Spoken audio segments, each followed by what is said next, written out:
Very warm welcome to all of you again. आप सभी का स्वागत है मास कम्युनिकेशन वाले स्टडी चैनल में। जैसा कि आप सभी जानते हैं कि इस समय यूजीसी के जो है नोटिफिकेशन जारी हो चुका है दिसंबर 2025 के अटेम्प्ट को लेकर। जिनको नहीं पता है मैं थोड़ा सा डिटेल आपको बता देती हूँ। यहाँ पर पहले तो मेरा ये थोड़ा सा बैकग्राउंड है जो कि आप ऑलरेडी जानते हो, हमेशा मैं वीडियो में बोलती रहती हूँ कि मेरा ये बैकग्राउंड है, आप लोग बोर ना हो इसीलिए। सीधी बात, नो बकवास, सीधा काम पे आते हैं। सबसे पहले तो ये देखिए कि ये जो है पुट वो आ चुका है रजिस्ट्रेशन के लिए। भैया अब अपना करवा लो, नोटिफिकेशन आ गया है, जारी हो गया है। 7 अक्टूबर से लेकर 7 नवंबर तक फॉर्म भरे जा रहे हैं। और जो लास्ट डेट है सबमिशन की वो 7 नवंबर है। और करेक्शन विंडो 10 से 12 नवंबर जो है वो रहने वाली है। अगर एग्जाम सिटी की बात करें या डेट की बात करें तो वो है अभी कुछ डिसाइड नहीं हुआ है। बट मुझे जहां तक लगता है कि 20 दिसंबर के बाद जो है वो आपके एग्जाम कंडक्ट हो सकते हैं। तो आपके पास ओवरऑल जो समय रह गया है वो 2 महीना 10 दिन, यानी कि 60 और 10 70 दिन आपके पास रह चुके हैं। और आपके इतना ही समय रह गया है और आपको अपने एग्जाम की तरफ प्रिपरेशन पे लग जाना चाहिए। वहीं अगर इसकी फीस देख लो, 1150 है, जनरल की 600 है, एसटी एससी की 325 रुपए।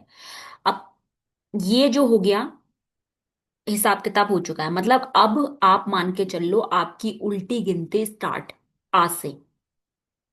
फॉर्म भर लो, जब टाइम लगे तब भर लेना। वैसे भी आज तो वेबसाइट ही हैंग हो रही होगी बहुत ज्यादा, बट देख लो कि आज से स्टार्ट हो गए हैं। आपको जब टाइम लगे आप तब भरो और सीरियस हो जाओ। जिस जो चीज चाहिए, जेआरएफ चाहिए, नेट चाहिए, उस चीज के लिए सीरियस हो जाओ अब। ठीक है। अब मैं अपने बारे में तो यहाँ पर ज्यादा बता के बोर नहीं करना चाहती हूँ। फटाफट से हम शुरू करते हैं आज के क्वेश्चंस। तो सबसे पहले हम बात करते हैं 121 क्वेश्चन को लेकर। देखो क्वेश्चन पढ़ो क्या बोल रहा है। According to anthropologist Edward Hall, the three characteristics of culture are. अब जो एडवर्ड टी हॉल है, इन्होंने कल्चर के ऊपर बात कही है, कल्चरल टॉपिक के ऊपर बात की है। अब अब जो कल्चर के बारे में जो उन्होंने बात करी है वो क्या कही है, इनमें से क्या पार्ट सही है वो हमें बताना है। Culture is shared by member of a group and help define them. It's true और नॉट। क्या ये सही है कि जो कल्चर है वो मेंबर्स हो गए, ग्रुप हो गए, उनको डिफाइन करने का काम करता है? हाँ ये सही है, क्योंकि जब कल्चर के थ्रू ही हमें चीजें जो है वो पता लग पाती हैं। ठीक है। अगला चीज है कल्चर इज लर्न नॉट इनेट। अब देखो, बचपन से सीख के कोई चीज नहीं आती है। अब वो ये बात ही कह रहा है तो ये भी सही है, क्योंकि कल्चर जो है, कल्चर से हम चीजों को सीखते हैं, लर्न करते हैं। लाइक अभी हम, जैसे मैं मौनी हूँ, तो हमारे उसमें घुघते बनाते हैं, घुघते। अब हम बचपन में जब मैं पैदा हुई थी मुझे क्या पता कि हम कुमाऊनी हैं क्या हैं, और हम लोगों का घुघते बनाते हैं, ये करते हैं, ये चलता है नहीं चलता, हमें नहीं पता होता। लेकिन जब हम बड़े होते हैं तब हमें कल्चर की सीख मिलती है। तो ये बात सच है। तो ए और बी ऑप्शन बिल्कुल सही है। अगला पार्ट क्या है, learning of a culture is inter related with lawful activity. वो कह रहा है जब हम कल्चर को सीखते हैं तो वो लॉफुल एक्टिविटी से रिलेट करता है, मतलब लॉ से रिलेट करता है। नहीं भाई, कल्चर को सीखने में कहाँ लॉ की बात हो रही है, लॉ कहाँ कल्चर कहाँ। तो इसका कोई रिलेशन तो बन नहीं रहा, तो सी ऑप्शन तो वैसे ही गलत हो गया। अगला पार्ट है culture is inseparable from communication. बिल्कुल सही है, इनसेपरेबल यानी कि सेपरेट नहीं है, क्योंकि कम्युनिकेशन के थ्रू ही आपको कल्चर की नॉलेज मिलती है। आपको पता चलता है कि ये कल्चर है, वो कल्चर आया है। जैसे हमारे गढ़वाली कुआनी में क्या पहनते हैं, पिछोड़ा और नथ पहनी जाती है। तो पिछोड़ा और जो नथ है वो हमारे यहाँ का कल्चर है। अब जो ये कल्चर है ये हमें कैसे पता चला, with the help of communication. Communication, लोगों ने हमें बताया होगा, कम्युनिकेट किया होगा, तभी पता चला। तो इसलिए ए बी डी इसका ऑप्शन सही हो गया, यानी ऑप्शन नंबर 1। ठीक है, ऑप्शन नंबर 1 इसका बिल्कुल सही है। ओके, क्लियर हो गया। अब हम बात करते हैं क्वेश्चन नंबर 122 की। क्वेश्चन नंबर 122 क्या बोल रहा है, identify the world oldest television broadcaster. सबसे पुराना टेलीविजन ब्रॉडकास्टर कौन सा है? देखो, सबसे पुराना, देखो पढ़ के ही पता लग रहा, बीबीसी, जो कि 1922 का है, बहुत पुराना है। तो इसका आंसर तो सेकंड है, लेकिन अदर ऑप्शन भी देख लो। क्या लिखा है, कोलंबिया ब्रॉडकास्टिंग सिस्टम। क्या है, कोलंबिया ब्रॉडकास्टिंग सिस्टम। तो ये कब आया है? वैसे तो इसकी शुरुआत 1930 में हुई थी, और जो इसका हम बोल सकते हैं प्रसारण, जो कि बोल सकते हैं कि टेलीकास्ट जो हुआ 1941 में, इसका टेलीकास्ट होना शुरू हुआ। सेकेंड ऑप्शन तो मैं बता चुकी हूँ, 1922 का है। थर्ड ऑप्शन देखो, the American broadcasting company. American broadcasting company जो है ये 1943 में स्टैब्लिश्ड हुई। कब हुई? 1943 में। और 1943 में स्टैब्लिश्ड हुई एबीसी। अगर मैं बात करूं इसके क्या बोलते हैं, नेशनल ब्रॉडकास्टिंग कंपनी की, तो नेशनल ब्रॉडकास्टिंग कंपनी भी 1930s की है। और जो इसका टेलीकास्ट हुआ था वो 41 में ही हुआ है। ठीक है, पता लग गया सबके ईयर क्या है। कोलंबिया का जो है 30s में आया, टेलीकास्ट 41 में। ब्रॉडकास्टिंग 1922 हो गया, एबीसी 1943 हो गया। ठीक है। तो और एक एसीबी भी है जो कि आपका है, और 1949 का है। ठीक है, 49 का है वो एबीसी, जो कि ऑडिट ब्यूरो ऑफ सर्कुलेशन है, एक वो भी है। ठीक है, 49 का है। ठीक है, ये भी है एक। ओके। चलो आगे बढ़ते हैं। अगला क्वेश्चन क्या है, which of the following development communication approaches emphasise the community based participatory research and action to resolve local development issue. वो कह रहा है कि डेवलपमेंट कम्युनिकेशन की वजह वजह से जो है कम्युनिटी एक दूसरे के साथ पार्टिसिपेट करते हैं, और जो लोकल लेवल की जो प्रॉब्लम होती है ना उसको रिजॉल्व करते हैं। तो कैसे रिजॉल्व करेंगे? पार्टिसिपेशन रूलर के अकॉर्डिंग ही कर पाएंगे ना। तो ऑप्शन नंबर 4 ठीक है, कि पार्टिसिपेटरी रूलर अप्रेजल होना चाहिए, यानी पार्टिसिपेशन होना बहुत ज्यादा जरूरी है। ऑप्शन नंबर 4 इसका आंसर हो गया। अब देखो बाकी ऑप्शन क्यों नहीं है, क्योंकि यहाँ पे लिखा है diffusion of innovation. Diffusion of innovation 1962 EM Roger. अब यहाँ पे innovator, early adopter, late late majority, majority, इस सब की बात की गई है। तो यहाँ पे तो ये हो नहीं सकता। अगला है सोशल मार्केटिंग। क्या है? Social marketing. तो सोशल मार्केटिंग, मार्केटिंग में आपकी सारी चीजें आ जाएंगी। सोशल मार्केटिंग मतलब फेसबुक, ट्विटर, इंस्टाग्राम, ये सारी चीजें। और यहाँ पे क्या डेवलपमेंट कम्युनिकेशन हो सकता है? नो। क्योंकि यहाँ पे जब तक हम चीजों को समझेंगे नहीं ना, जब तक हम पे कहते हैं ना कि जब तक जिस पे बीतती है वही जानता है, तो जब तक किसी पे बीतेगी नहीं तो वो कैसे जानेगा? क्योंकि फेसबुक में तो जस्ट एक क्लिक फोटो कर दी और डाल दिया और आ गया आपके पास, इस तरीके का फॉर्मेट रहता है। लेकिन यहाँ पे आपके साथ ऐसा नहीं होता है। आपको यहाँ पे जो है आप एक्सपीरियंस करके चलते हो, तो इसीलिए पार्टिसिपेटरी अप्रोच इसका आंसर होगा। एंटरटेनमेंट और एजुकेशन तो वैसे ही आंसर नहीं हो सकता। ठीक है, क्योंकि एंटरटेनमेंट एजुकेशन कहाँ, वो तो अलग बैकग्राउंड हो गया। तो इसीलिए इसका ऑप्शन नंबर 4 हो गया। क्लियर हो गया? चलो अब हम बढ़ते हैं ऑप्शन नंबर 124 क्वेश्चन में। सॉरी। तो क्वेश्चन नंबर क्या कह रहा है, अरेंज में लगाओ कि कौन सा पहले आया कौन सा बाद में आया, इस तरीके का। देखो, इंटरनेट लॉन्च, इंटरनेट की शुरुआत कब हुई? वर्ल्ड वाइड वेब हो गया, ये डेवलप कब हुआ? फेसबुक, फेसबुक का तो पता ही होगा, 2004 है। इंटरनेट प्रोटोकॉल टीवी में जो स्टार्ट हुआ, इसकी बात कर रहा है वो, टीवी में। वो उसकी बात नहीं कर रहा जो आईपी एड्रेस आप टीसीपी आईपी पढ़ते हो 1982 वाली बात नहीं कर रहा। फिर है पर्सनल कंप्यूटर। अब देखो, पर्सनल कंप्यूटर जो है वो 1970 में आया है। और जो इंटरनेट लॉन्च हुआ वो 1983 में हुआ है। तो यानी कि ई के बाद क्या होगा? ए। ई के बाद ए, क्योंकि कंप्यूटर आया तो इंटरनेट आया, इंटरनेट आया तो इंटरनेट में आपकी सारी की सारी डब्ल्यू जो कि 1989 टिम बर्नर ली, वो उसकी उन्होंने किया था। तो बी ऑप्शन हो गया। फिर उसके बाद डी, इंटरनेट प्रोटोकॉल। और इसका ईयर देख लो क्या है, इसका ईयर है 2000। क्योंकि टीवी में इंटरनेट प्रोटोकॉल की शुरुआत कैसे हुई? वो 2000 के आसपास हुई है, याद रखना। और फेसबुक तो 2004 का है, इसलिए इसका ऑप्शन नंबर थर्ड ऑप्शन हो गया। क्लियर? ऑप्शन नंबर 3 इसका आंसर है। ओके। अब हम बात करते हैं क्वेश्चन नंबर 125 की। देखो क्वेश्चन क्या कह रहा है, who founded the newspaper Malayalam Manorama. क्या बच्चों वाला क्वेश्चन है। मलयालम मनोरमा के फाउंडर कौन है? कौन है? कांदतिल वर्किस मैपलाई। 1818 में न्यूज़पेपर आया था, पता ही होगा आपको। 1818 का न्यूज़पेपर था मलयालम मनोरमा। और ये आपकी किस भाषा में प्रसारित होता था? मलयालम भाषा में प्रसारित होगा। भाई मलयालम है तो मलयालम मनोरमा मलयालम भाषा में ही होगा। अब जो बाकी ऑप्शन है वो भी देखो, केसी मेमम मैपेलाई। ये मैपलाई, मैपलाई ये पता है कौन है? मैपलाई ये नेफ्यू हैं इसके, कांदतिल वर्गीस मैपलाई के। और इनको जो है ना जेल भी हो चुकी है, 1947 के आसपास इनको जेल भी हुई है। ठीक है, क्यों हुई है? न्यूज़पेपर के कुछ हिस्टोरिकल चीजें उन्होंने गलत कर दी थी, जिस वजह से इनको जेल हुई। वही के एम चैरन भी जो है कांदतिल वर्गीस मैपलाई के बेटे हैं। अब इनका क्या संबंध है? इनका कोई खास संबंध नहीं है, मतलब बेटों में तो है लेकिन इन्होंने कुछ खास काम नहीं किया, मतलब एक तरीके से मैनेजिंग डायरेक्टर रहे, वही अपने पापा का जो एरिया है वो संभाला, इस तरीके का काम किया है।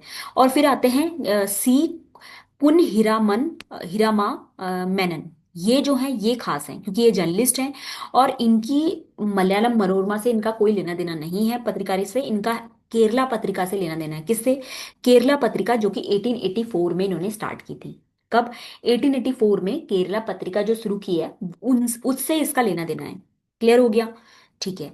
अब हम क्वेश्चन नंबर 126 की तरफ आते हैं। 126 क्वेश्चन क्या कह रहा है? स्टेटमेंट बेस्ड क्वेश्चन है। क्वेश्चन कह रहा है कि जो पार्शियन गल्फ वॉर है, was the first live telecast, live television war telecast हुआ था। सही बात है, क्योंकि जो पार्शियन गल्फ वॉर हुई थी वो 1991 में हुई थी। अब ये वॉर क्या थी वो मैं बताती हूँ। बगदाद में उस समय बहुत ज्यादा वॉर की सिचुएशन क्रिएट हो रही थी, तो CNN जो कार्टून नेटवर्क है, न्यूज नेटवर्क, इसमें ही इसका सारा लाइव ब्रॉडकास्ट दिखाया जाता था। तो ये ऑप्शन क्या है? सही है, करेक्ट स्टेटमेंट है, तो ए ऑप्शन तो ठीक है। यानी कि फर्स्ट और सेकंड आंसर में से हो सकते हैं, क्योंकि थर्ड और फोर्थ में तो ए है नहीं। अगला क्वेश्चन। अब ये तो सभी को पता होगा कि कलर जो टेलीविजन की शुरुआत हुई एशियन गेम से हुई इंडिया में 1982 में, ये तो ठीक है, तो ए के बाद बी दोनों में है। अगला क्या लिखा है? The cold war. Cold war किस किस के बीच में हुई थी? US और सोवियत, यानी कि रशिया और अमेरिका के बीच में वॉर हुई थी। और ये वॉर जो है हुई थी 1991 में। अब इस वॉर की सिचुएशन में कैसे क्या हुआ? साइकोलॉजिकल वारफेयर थी ये, बिल्कुल, क्योंकि साइकी पे इफेक्ट डाला था लोगों को इमोशनल, इकोनॉमिक और जोग्राफिकल एरिया सब तरीके से जो है बर्बाद कर दिया था। तो इसीलिए ये ऑप्शन भी ठीक है। इसका आंसर क्या है? ऑप्शन नंबर सेकंड, ABC इसका आंसर बिल्कुल सही है। USSR मतलब रशिया, सोवियत मूवमेंट। तो इस ये इंटीग्रेट हुआ था 1987 में? नहीं, 1987 में इंटीग्रेट नहीं हुआ। कब हुआ था? अब वो देख लो, 1987 में नहीं हुआ, वो हुआ है आपका 1991 में, दिसंबर 1991 में हुआ है। अब कारगिल वॉर जो हुई है 1995 में हुई है? नो, 1999 में हुई है। इसलिए तो जो कारगिल दिवस जो बनाते हैं हम 26 जुलाई को बनाते हैं 1999, ये दिन तो कभी भूल नहीं सकते। इंडिया और पाकिस्तान के बीच में क्या भयानक लड़ाई हुई थी, सुरंगों से निकल के लड़ाइयाँ हुई थी। तो इसीलिए इसका आंसर ABC है। क्लियर? तो चलो, ऑप्शन क्वेश्चन नंबर 126 भी हमें क्लियर हो गया है। अब हम क्वेश्चन नंबर 127 की तरफ आते हैं। क्या बोल रहा है 127 question? The study of body movement. जब जब हम पढ़ते हैं body movement in a communication, देखो लिंग्विस्टिक क्या है? लिंग्विस्टिक यानी लैंग्वेज, तो लैंग्वेज से लेना देना बॉडी लैंग्वेज का नहीं है। अगला ऑप्शन है हैप्टिक्स। हैप्टिक्स क्या होता है? हैप्टिक मतलब हो गया टच। क्या हो गया? टच, तो इसका इससे भी कोई लेना देना नहीं है। प्रैग्मेटिक मतलब क्या हो गया? स्पेस। स्पेस डिस्टेंस, तो इससे भी लेना देना नहीं है। काइनेसिस मतलब हो गया बॉडी लैंग्वेज, बॉडी मूवमेंट। आपके काइनेसिस जो कि आपके नॉन वर्बल वर्बल दोनों चीजें होती हैं, ये तो पता ही होगा। तो इसका ऑप्शन क्या हो गया? ऑप्शन नंबर 4 हो गया। ठीक है, इसका ऑप्शन नंबर 4 हो गया। अब देखो प्रोक्सेमिक्स मतलब क्या हो गया? कि स्पेस और डिस्टेंस, ये बताया हुआ है। वोकैलिक्स मतलब हो गया पैरा लैंग्वेज, यानी कि जहां पर आपकी पिच, वॉइस, टून ये सब देखा जाता है, इस तरीके से, हाँ ये सारी चीजें। फिर आ जाएगा हैप्टिक्स मतलब टच बता दिया। बॉडी मूवमेंट में मैं बता देती हूँ, gesture, posture, facial expression, eye movement, तो ये सब आपके काइनेसिस के अंदर आते हैं। अब हम बात करते हैं क्वेश्चन नंबर 128।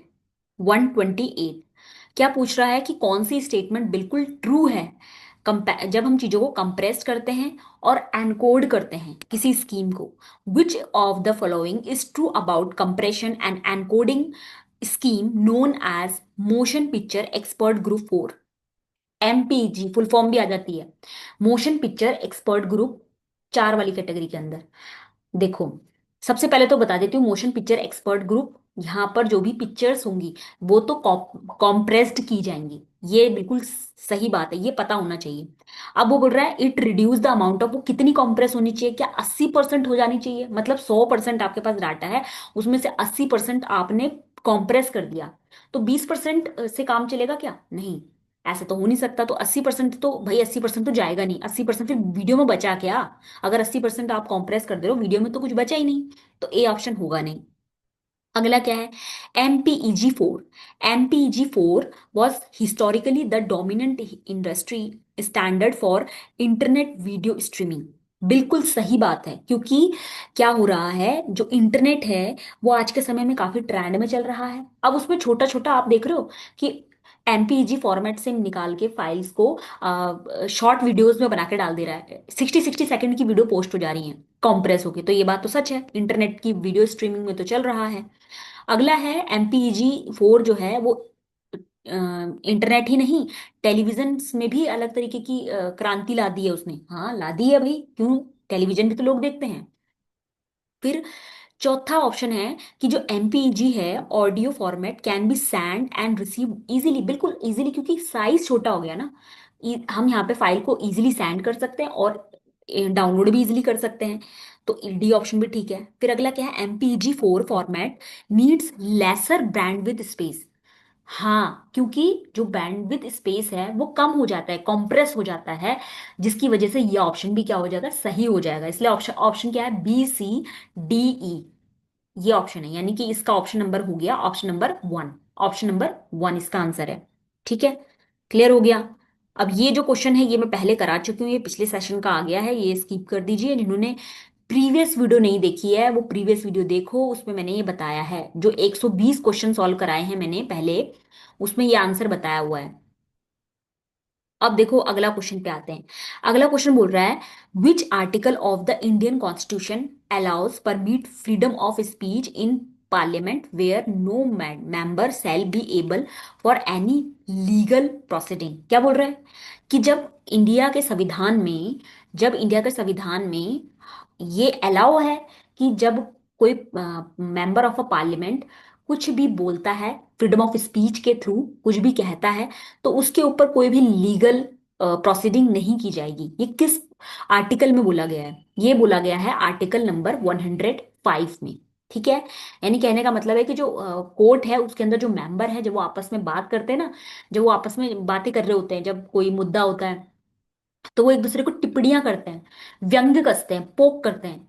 तो क्या वहां पे उनके ऊपर केस बन जाता है? नहीं, नहीं बनता। क्यों नहीं बनता? क्योंकि ये आर्टिकल 105 में लिखा हुआ है कि उनके ऊपर कोई केस नहीं हो सकता है। ठीक है, अब कुछ आर्टिकल नंबर 20 की बात करते हैं।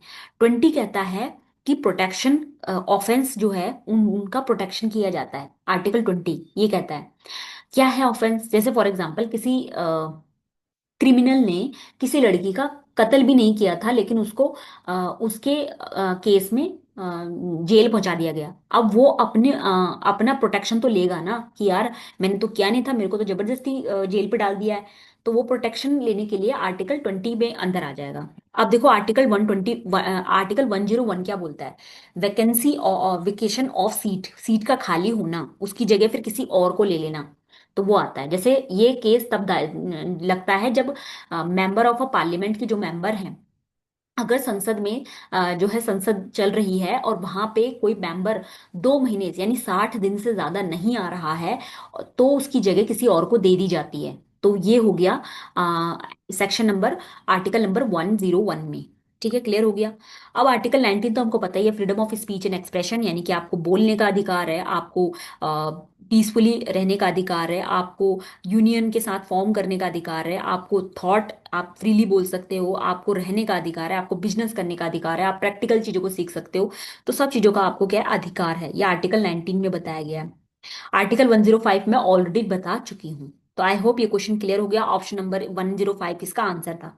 ठीक है, अब this is the last question for today video. I hope आपने इस चैनल को सब्सक्राइब कर लो, सब्सक्राइब कर लो, सब्सक्राइब कर लो। सिर्फ एक डिमांड है मेरी, चैनल सब्सक्राइब कर लो, और साथ में अ, अब इसका जो दूसरा पार्ट होगा 131 से लेकर 140 तक का, वो भी मैं जल्द ही लेके आ जाऊंगी, क्योंकि पेपर अब जस्ट आ ही गया है, अब क्या ही रह गया, मतलब जब फॉर्म आ गए हैं तो वो भी मैं जल्दी पोस्ट कर दूंगी। तो आप सब्सक्राइब करो, और प्लेलिस्ट नहीं देखी है तो प्लेलिस्ट जरूर देखना। सारे के सारे मैंने, मतलब लगा लो 51 से मैंने स्टार्ट किया था, और आज मैं 130 नंबर के क्वेश्चन पे आ गई हूँ, और मेरे पास सिर्फ 10 क्वेश्चन रह गए हैं। वो 10 क्वेश्चन भी मैं जल्द ले आऊंगी। तो ये रहेगा मेरा, एक आपसे वादा किया था मैंने कि मैं जून 2025 के एमसीक्यू आपके साथ शेयर करके पूरा का पूरा डिस्कस करूंगी। तो वो मैंने वादा पूरा किया है, बस अब 10 क्वेश्चन रह गए हैं, वो भी मैं जल्द ले आऊंगी। अब लिखा है, arrange the video editing software chronological wise में आपको लगाना है। अब देखो यहाँ पे क्रोनोलॉजिकल वाइज में कैसे लगेंगे। सबसे पहले तो लिखा है एडोब प्रीमियर प्रो, अरे भाई ये तो नाम ही अभी का लग रहा है, Adobe Premiere Pro. Final cut pro अभी का नाम है। तो पिनेकल स्टूडियो, ये भी अभी का लग रहा है। एविड मीडिया कंपोजर, ये नहीं सुना भाई हमने, है ना। तो हमें लगेगा कि यार सबसे बिगिनिंग में तो यही आया होगा डी, तो सेकंड और थर्ड। लेकिन ऐसे नहीं करना है, हाँ मतलब जिनको नहीं आता वो इस तरीके से ही करते हैं, लेकिन हमें इसका फॉर्मेट पता होना चाहिए। अब देखो, ये जो है वो 1989 का है। 1989 में लॉन्च हुआ था एविड का। और ये एक non linear video editing system है जो कि हॉलीवुड की वीडियोस में यूज किया जाता है। ये है 1989 का है। दूसरा है ब्लेंडर। ब्लेंडर जो है 1994 का है। क्या है, 94 का है। 3D सॉफ्टवेयर है। 3D वीडियोस यहाँ पे ब्लेंड की जाती हैं, जिसको टॉन रोसन डाल ने इनिशियली शुरू किया था। किसने, टॉन रोसन डाल ने। अगला है पिनेकल स्टूडियो, पिनेकल ही होगा ना, पिनेकल स्टूडियो 1987 का है, जो कि वीडियो एडिटिंग सॉफ्टवेयर है। फाइनल कट प्रो नाम सुनेला सुनेला सा लगे, देखेला देखेला सा नहीं लग रहा है, सुनेला सुनेला लग रहा है। तो फाइनल कट प्रो जो है 1999 का है। और यहाँ पे भी एडिटिंग वगैरह की जाती है फिल्म की। अब ये तो एडवांस वर्जन आ गया 2003 का। प्री अडोब प्रीमियर प्रो जो कि 2003 का है।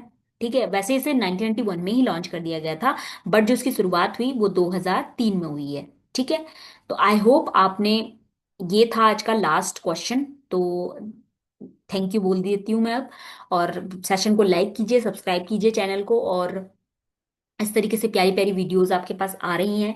बस अब एक वीडियो और लानी बाकी है, और मैंने अपना वादा पूरा करा है। और जिसने वीडियोस का लिंक नहीं देखा है तो भाई मैं डिस्क्रिप्शन में डाल दूंगी, वहां से आप देख लेना। और डिस्क्रिप्शन में जो है मैं सब कुछ दे दूंगी डिस्क्रिप्शन में। और वहां से आप टेलीग्राम लिंक ज्वाइन कर सकते हो, व्हाट्सएप ग्रुप ज्वाइन कर सकते हो, वहां पे भी आपको अपडेट मिल जाती है। MCQ सेशंस भी मैंने वहां बनाए हुए, लास्ट मिनट पोल सेशन मैंने बनाया है, तो वो भी आप देख सकते हो। ठीक है। तो तब तक के लिए take care and bye bye. अब मस्त रहें, स्वस्थ रहें और पढ़ाई करें, क्योंकि अब बिल्कुल एग्जाम सामने आ चुका है। तो take care and bye bye.